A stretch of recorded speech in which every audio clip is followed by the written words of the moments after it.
Hello everyone, আমি রেমা আর আমার নতুন একটি ব্লগে তোমাদের অনেক অনেক ওয়েলকাম। তো জানুয়ারি মাসে বিয়েবাড়ি কাটিয়ে কলকাতা থেকে ফিরে আমরা সেরকম কোথাও ঘুরতে যাইনি, যেহেতু মেয়ের কিন্ডারগার্টেন শেষ হলো এবং মেয়ে ক্লাস 1-এ উঠলো, তাই মার্চের এন্ডে একটা ওদের প্রি সেশন ব্রেক থাকে সব স্কুলেই। তো এপ্রিল থেকে তো নতুন সেশনও শুরু হয়ে যায়, তাই ভেবে রেখেছিলাম যে এই ব্রেকটায় কোথাও ঘুরতে যাব। আর এরপরে সামার পড়ে গেলে এখানে আশেপাশের যে জায়গাগুলো একদমই যাওয়া যায় না, তাই আমরা ব্যাগপত্র গুছিয়ে বেরিয়ে পড়লাম। তো আমরা এখন যাচ্ছি আহমেদাবাদ। তো গাড়িকে বলা ছিল 3টের সময় এসে আমাদের পিক আপ করবে, আর আহমেদাবাদ যে স্টেশন, রেল স্টেশন, সেখানে আমাদেরকে ছেড়ে আসবে। ওই যেতে লাগে 1 ঘন্টা 15-20 মিনিটের মতো। তো আমাদের ট্রেন ছিল সন্ধ্যা 6টার সময়। সন্ধ্যা বলবো না, তখনও রৌদ্র ভালো মতোই ছিল। আর আহমেদাবাদ টু ওখা ছিল আমাদের ট্রেন, আর আমাদের গন্তব্য ছিল দ্বারকা। তো এইবার আমরা প্রথমবার সবাই মিলে, আমার মা, রোহান, আমি, মেয়ে, 4 জন মিলেই বন্দে ভারত ট্রেনে চড়বো। হয়তো তোমাদের মধ্যে অনেকেই এই ট্রেনটা চড়ে ফেলেছো, কিন্তু এটা আমাদের কাছে ছিল প্রথমবার বন্দে ভারতের জার্নি। তো আমরা তো আহমেদাবাদ স্টেশনে অনেকটা আগেই পৌঁছে গিয়েছিলাম। তারপর 40 মিনিটের মতো ওয়েট করছিলাম প্ল্যাটফর্মে। তারপর আধা ঘন্টা 40 মিনিট আগে ট্রেন প্ল্যাটফর্মে দিয়ে দেয় এবং উঠে বসতেও বলে আর কি। কিছুক্ষণ ওয়েট করার পরে মানে দরজা খুলে যায় এবং উঠে বসতে বলে। তো এই হচ্ছে ট্রেনটা। আমরা ভালো করে উঠে বসে তারপর আমি একটু ট্রেনটা ছাড়ার আগে একটু ভিডিও নিচ্ছিলাম। তো আমার এই ঢোকার মুখের এই জায়গাটা বেশ ইন্টারন্যাশনাল যে ট্রেনগুলো হয়, হয়তো আমি কখনো চড়িনি, কিন্তু বিভিন্ন ব্লগে যেরকম দেখে থাকি অনেকটা ঠিক সেরকম। বেশ সুন্দর লাগছিল গেট আপটা। আর এই যে স্লাইডার দরজাটা, তো এটা অনেকটা দাঁড়িয়ে থাকলেই সেন্সারেই এটা অটোমেটিক ওপেন হয়ে যায়। তো এই যে ভেতরটা, তো আমাদের কোচটা ছিল বলা যায় ইকোনমি কোচ বলা যায়। রোহান বলল যে এই বন্দে ভারতে দুটো টাইপের কোচ হয়, একটা ইকোনমি বা চেয়ার কোচ যেটাকে বলে, আরেকটা হলো বিজনেস কোচ। তো সেই কোচটা কীরকম আমি ঠিক বলতে পারবো না। তো আমাদের কোচটা ঠিক এরকম ছিল। তো এই দিকে ছিল, ডান দিকে রোতে ছিল 3টে সিট, আর বাঁদিকে রোতে ছিল 2টো সিট। তো এখানে তো টিকিট কনফার্ম না হলে ওঠার কোনো ব্যাপারই নেই। অন্য যেসব সুপারফাস্ট বা ট্রেনগুলোতে হয় সেরকম তো না, টিকিট কনফার্ম হলেই তবে উঠতে দেয়। তো 6টা 10-এ মানে একদম যথাসময়ে ট্রেন ছেড়ে দিয়েছে। আর ছাড়ার সাথে সাথেই 1 লিটার করে রেল নিরের যে জল, সেই জল ওরা দিল। তো রোহান বলল পরে চাইলেও হয়তো দেবে।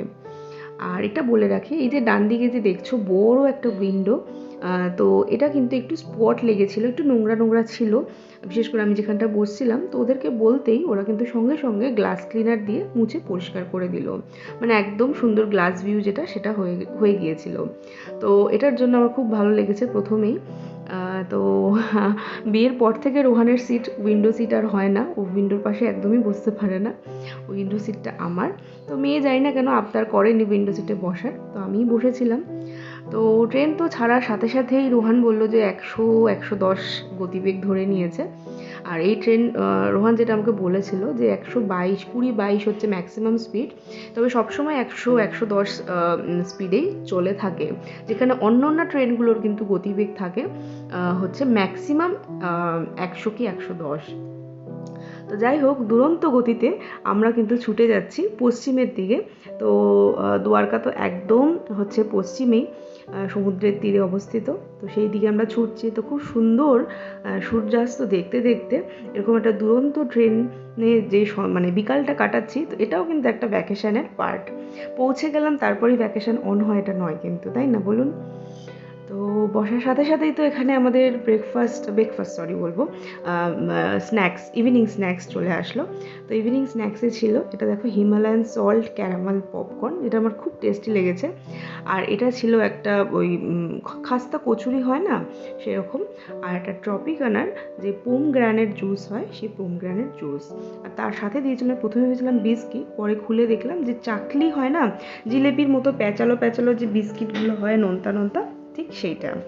আর তার সাথে দিয়েছিল একটা করে ওয়েট ওয়াইপস, আর হচ্ছে টি মিক্সার, আর কেচাপ তো ছিলই।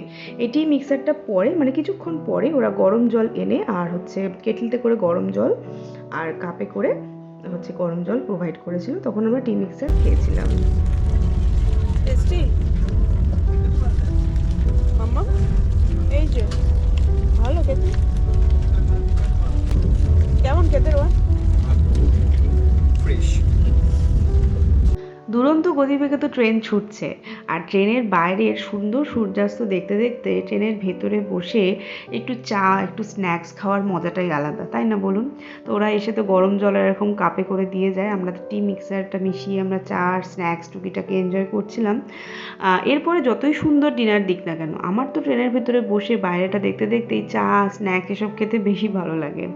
যদিও আমরা পুরো স্ন্যাক্স শেষ করতে পারিনি, কারণ অতগুলো স্ন্যাক্স শেষ খেলে রাতের ডিনারটা যে একটু পরেই দেবে সেটা খাওয়ার জন্য পেটে একটুও জায়গা থাকবে না। তাই আমরা কিছু কিছু টুকিটাকি কয়েকটা দিয়েছিল সেগুলো খেয়েছিলাম। তো আমার মেয়ে তো ওয়াশরুমে বারে বারে আসছে, কারণ ওর ওয়াশরুমটা পছন্দ হয়েছে, এই হাত ধোবে, এই একটু বাথরুম যাবে, এইসব নানা কারণে অজুহাতে ও ওয়াশরুম আসছিল।